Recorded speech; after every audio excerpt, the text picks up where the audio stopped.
Let's make a stitch pattern in the round. This is the Beehive Waffle Stitch pattern, and recently we published a Beehive Waffle Stitch in a flat panel. It's got a beautiful reversed design on it. It looks like a Purl brioche, and we have many people asking how to do this in the round. So we actually have the 4-row repeat or 4-round repeat here in this video today. You can make it into a hat. Hey, look, it makes a beautiful slouchy tam or beret. And we'll make this in the round today here on GoodKnit Kisses. Welcome to GoodKnit Kisses. We're all about helping you stitch your love and love your stitches.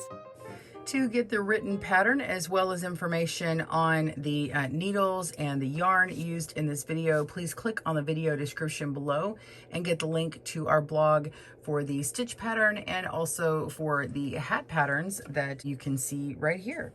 And we also have right and left-handed videos available, so click down in the video description below to get the one that you need. We've flipped the video around so you can see it correctly for yourself.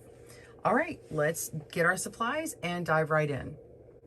This stitch pattern is a multiple of 2, so you're going to want to cast on a multiple of 2 in the round and join. It is a 4-round repeat, and you need to know a couple of things about this stitch. It does imitate the Purl brioche. It is a very loose and stretchy stitch, so if you can make a test swatch of this first, it would be very much encouraged because it is super stretchy. It's going to grow on you in width more than you think. So I do recommend testing it out.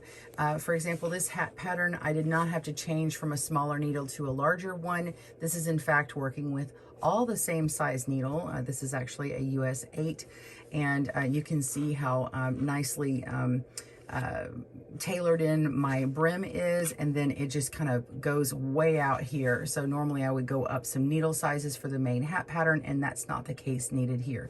If you want something really tidy and trim, something really small, then you would need to make your needles go much smaller for the body of your project that you're working in the round, whether it's a hat, a cowl, or anything like that. So if you want something really tight, go down on your needle sizes after you've made your main stitch pattern, other stitch patterns. So you're going to have to try out with swatches.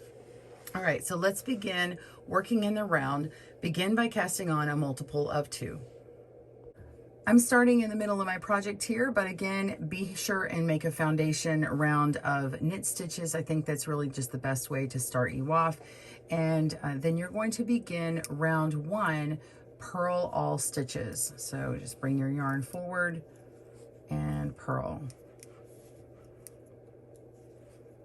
Purl. So if you are a beginner and you're not familiar with purling, we do have some beginner videos learning how to do that. Just click down below in the video description and learn how to make the purl stitch. I go nice and slow. So continue working your stitches around.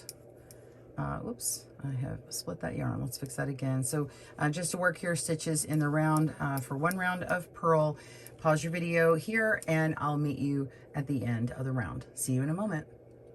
Round 2.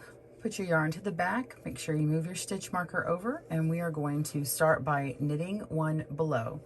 To knit 1 below, it looks just like knitting, except you're going directly underneath that stitch, and you can know it by just that purl stitch. So go right underneath the first purl bump and go ahead and knit, and you're going to drop off that other stitch. It's okay, and it's hiding right here, and now you have 2 stitches together.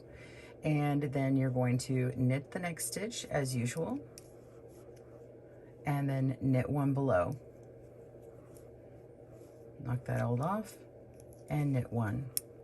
So the pattern is knit 1 below and knit 1. That's it. Repeat that all the way around, and I will see you back for round 3. See you soon. I do want to show you how to correct a mistake. Let's say that you accidentally knit 1 below 2 in a row, or maybe you knit 2 stitches and then knit 1 below and continued on and realized, oh no, I have a mistake. I've messed up my pattern. And maybe you find it several rows down, you know, and you need to frog back.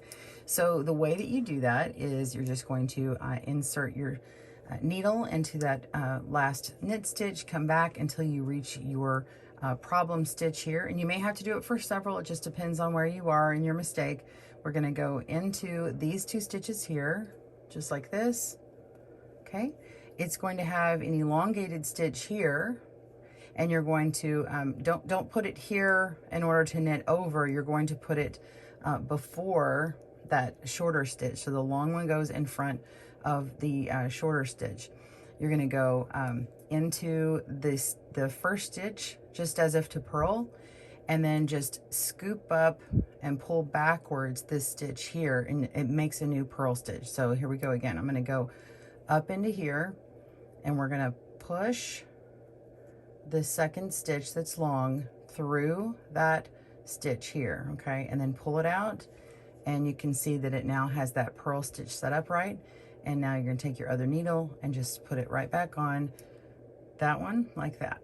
Okay, so you're going to go into the front of that stitch by just going around like that and slipping it back. And then you can pull on that working yarn to get into the next one and get set back up. And you can see from the back where 2 stitches are. 1 and 2. There's another stitch back here. And then we have 1. So we're back into the pattern that we need to be.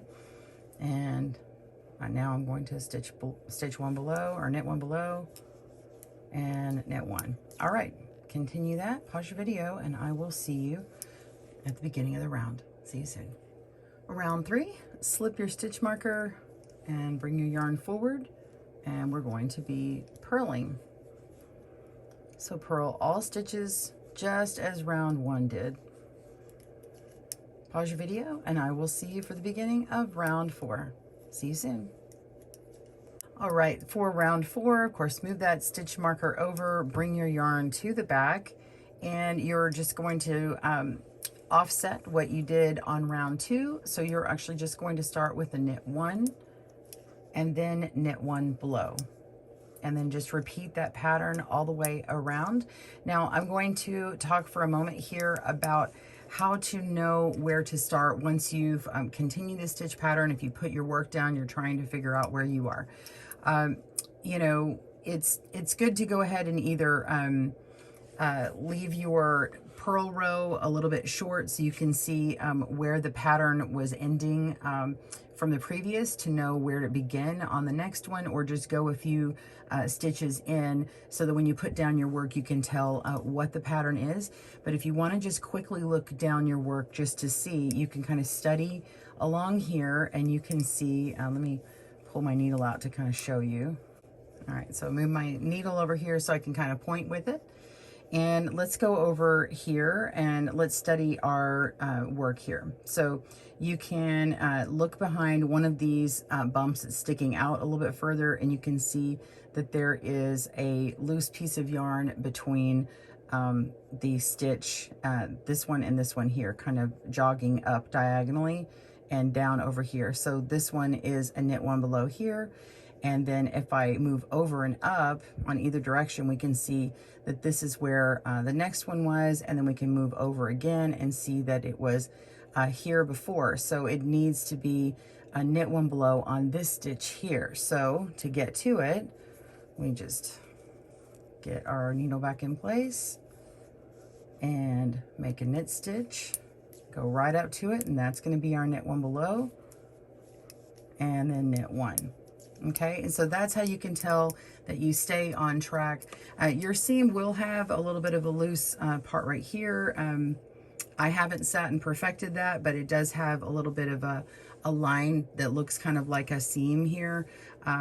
That's just how mine has, but this is not blocked out yet. So anyway, it does have a beautiful design to it. It is nice and reversible.